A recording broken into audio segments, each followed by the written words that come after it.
Hello, नमस्ते। Channel पर आपका स्वागत है। तो आइए जितने भी सीटेट एस्पिरेंट हैं, उनसे हम बात करेंगे डे 6 की। तो मैं ये CTET preparation with me journey start कर रही हूँ, आपके साथ शेयर कर रही हूँ। तो जिसमें हम क्या कर रहे हैं, होमवर्क दे रहे हैं, उसको कंप्लीट कर रहे हैं, फिर नेक्स्ट होमवर्क दे रहे हैं, कुछ एनालिसिस कर रहे हैं, मॉक एनालिसिस कर रहे हैं, इम्पोर्टेंट टॉपिक डिस्कशन हो रहा है सेशन में। तो देखते हैं आगे की स्लाइड में कि क्या चीज़ें हैं। तो हमने जो डे 5 में होमवर्क दे रखी है खुद को, वो है number of previous year set two. कि हालाँकि हमने बताया था कि हमारा जो सिलेबस है वो 60 टू 70% कंप्लीट हो चुका है। अगर आपका भी हो गया है तो मैंने दे रखा है कि 2 सेट कंप्लीट करना है, फुल मॉक सीडीपी के फुल नोट्स को रिवीजन करना है जो मैंने बना रखा है। अगर आपको चाहिए नोट्स तो आप मुझे कमेंट में बता सकते हैं, मैं डिस्क्रिप्शन में डाल दूँगी। एनसीईआरटी क्लास 7 की चैप्टर 7 जो है मैंने 6 तो कंप्लीट कर रखी है। तो क्लास 7 की जो है मैंने 6 और 7 चैप्टर मैंने रख रखी है कि ये कंप्लीट करना है हमें। उसके बाद हम देखेंगे सीटेट एग्जाम प्रायोरिटी। इसमें क्या है कि पियाजे, Vygotsky, Kohlberg, Gardner, Bruner, Skinner and Thorndike, Bandura, ये सारी इंपॉर्टेंट जो हमारे मनोवैज्ञानिक है सीडीपी में, इसके बारे में हम डिस्कशन करेंगे आगे स्लाइड में। ठीक है, तो ये हमारा शॉर्ट ट्रिक है इसे याद करने का, जो भी मनोवैज्ञानिक है हमारे। तो ये हमारे पीवी के जेबीएस, प्याजे, Vygotsky, Kohlberg, Gardner, Bruner, Skinner. ठीक है, तो ऐसे हम इसको याद कर सकते हैं।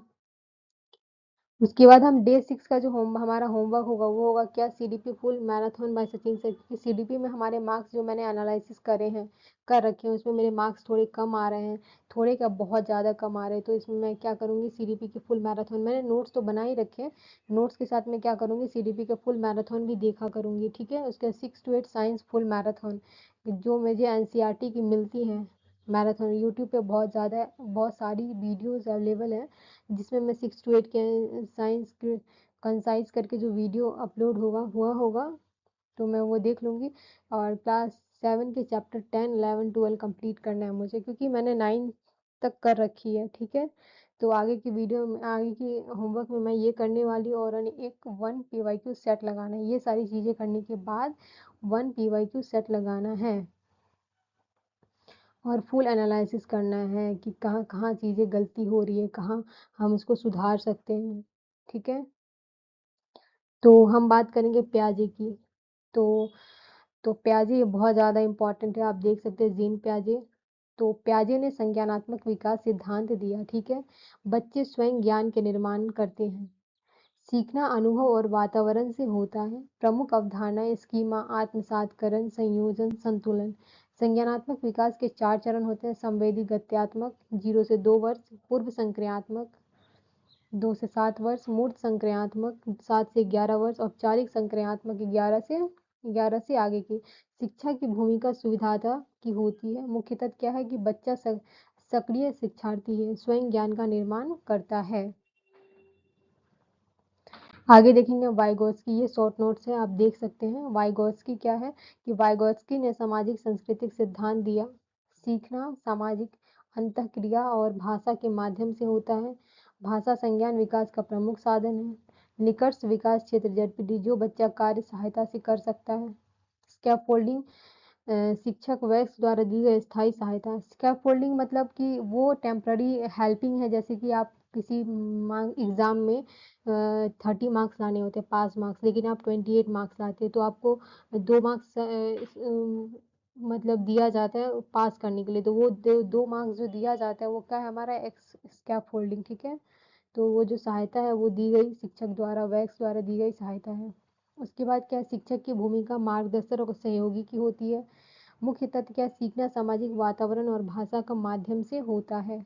तो इसका होल जो कंसाइज वे में हम देख सकते हैं कि इसमें क्या है कि जेडपीडी याद करना है हमें, स्कैफोल्डिंग ये सहायता है जो बच्चों जो कार्य सहायता से कर सकता है वो जेडपीडी हो गया। और स्कैफोल्डिंग में क्या है कि शिक्षक द्वारा दी गई अस्थाई सहायता। हम आगे देखेंगे कोहलबर्ग क्या है कि कोहलबर्ग ने नैतिक विकास का सिद्धांत दिया। आपको कौन-कौन से सिद्धांत किसने-किसने दिए हैं वो याद रखने हैं। कोहलबर्ग ने क्या संज्ञानात्मक किसने दिया था? जीन पियाजे ने दिया था, ठीक है? वैसे ही कोहलबर्ग ने क्या दिया था? नैतिक विकास। इनके अनुसार नैतिक विकास 3 स्तरों और 6 चरणों में होता है। नैतिकता का विकास व्यक्ति की सोच और तर्क पर आधारित होता है। नैतिक विकास का स्तर क्या? पूर्व परंपरागत स्तर, दंड और पुरस्कार पर आधारित। परंपरागत स्तर सामाजिक नियमों और कानूनों का पालन। उत्तर पारंपरिक स्तर नैतिक सिद्धांतों और न्याय पर आधारित। मुख्य तत्व में हम देखेंगे कोहलबर्ग के अनुसार नैतिक विकास क्रमिक चरणों में होता है और व्यक्ति की नैतिक तर्क शक्ति के साथ विकसित होता है। आगे देखेंगे हम गार्डनर। गार्डनर में क्या है कि गार्डनर ने बहुबुद्धि सिद्धांत दिया था। उसके अनुसार बुद्धि एक नहीं बल्कि 8 प्रकार की होती है। प्रत्येक बच्चे की बुद्धि और सीखने की शैली अलग होती है। शिक्षक की विविध शिक्षण विधियां का प्रयोग करना चाहिए। मुख्य तत्व में हम देखेंगे हर बच्चा बुद्धिमान है लेकिन उसकी बुद्धि का प्रकार अलग हो सकता है। एक जैसी बुद्धि नहीं हो सकती। एक प्रकार की बुद्धि बिल्कुल भी नहीं हो सकती है। आगे देखेंगे हम बर्नर। बर्नर क्या है? ब्रूनर के ने खोज द्वारा अधिगम का सिद्धांत है। किस चीज का सिद्धांत दिया? अधिगम का। उनके अनुसार विद्यार्थी स्वयं खोज कर बेहतर सीखते हैं। सीखने में सक्रिय भागीदारी आवश्यक है। शिक्षक की भूमिका मार्गदर्शक की होती है। उन्होंने स्पाइल पाठ्यक्रम की अवधारणा दी है। मुख्य तत्व में हम देखेंगे विद्यार्थी स्वयं खोज और अनुभव के माध्यम से सीखता है। क्वेश्चन ये पूछ सकते हैं कि खोज और अनुभव के माध्यम से स्वयं सीख सकता है, ऐसा किसने कहा है? तो ये ब्रूनर के द्वारा कहा गया है। और स्किनर और थॉर्नडाइक का देखेंगे तो स्किनर में पहली बात करेंगे कि स्किनर ने क्रियात्मक प्रसूत अनुबंधन दिया जी। सीखना पुनर्बलन द्वारा होता है। मोटिवेशन, ठीक है? पुनर्बलन रीइंफोर्समेंट ये मोटिवेशन की बात नहीं, पुनर्बलन की बात हो रही है कि आप रीइंफोर्स कर रहे हैं, बच्चे को प्रोत्साहित करना होता है इसमें। अच्छे व्यवहार को पुरस्कार देकर बढ़ाया जा सकता है। दंड की अपेक्षा सकारात्मक पुनर्बलन अधिक प्रभावी होता है। मुख्य तथ्य क्या है? पुनर्बलन से व्यवहार में परिवर्तन आता है। आगे देखेंगे हम थॉर्नडाइक में क्या देखेंगे कि थॉर्नडाइक ने प्रयास एवं त्रुटि का सिद्धांत दिया। थॉर्नडाइक प्रयास एवं त्रुटि का सिद्धांत दिया। सीखना बार बार प्रयास और गलतियों को सुधारने से होता है। उन्होंने अधिगम के 3 नियम दिए। तत्परता का नियम, अभ्यास का नियम, प्रभाव का नियम। प्रभाव का नियम में क्या देखेंगे हम? इम्पोर्टेंट मुख्य तथ्य में क्या देखेंगे? संतोषजनक परिणाम वाले व्यवहार की पुनरावृत्ति होती है। आगे देखेंगे बंड्रा। बुंड्रा का देखेंगे तो इसमें शॉर्ट नोट्स में क्या देखेंगे हम? बुंड्रा ने सामाजिक अधिगम सिद्धांत दिया। बच्चे अवलोकन और अनुकरण द्वारा सीखते हैं। सीखने के मॉडल की महत्वपूर्ण भूमिका होती है। स्वप्रभाविकता की अवधारणा बुंड्रा ने दी थी। मुख्य तत्व में हम देखेंगे बच्चे दूसरों के व्यवहार को देखकर और उनके अनुकरण करके सीखते हैं। Thanks for watching this video. तो फिर हम अगले सेशन में ऐसे ही बात करेंगे कि क्या हमें होमवर्क करना है। आप अपने अकॉर्डिंग कंसिस्टेंसी बनाए रखिए आप।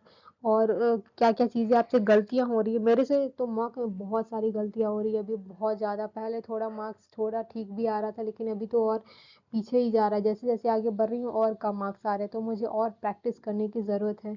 मेरा साइंस जो है वो बहुत ज़्यादा वीक है। तो मुझे 6 टू 8 की एनसीईआरटी का पढ़ना पड़ेगा। फिर मैं देखूँगी नोट्स बनाना पड़ेगा शायद हो सके तो। तो मैं आज जो भी चीज़ें करूँगी आपके साथ डिस्कस ज़रूर करूँगी। तो अगर आपको और भी चीज़ों पे वीडियो चाहिए या आपको और भी टॉपिक्स पे वीडियो चाहिए तो आप कमेंट में बता सकते हैं। Thank you.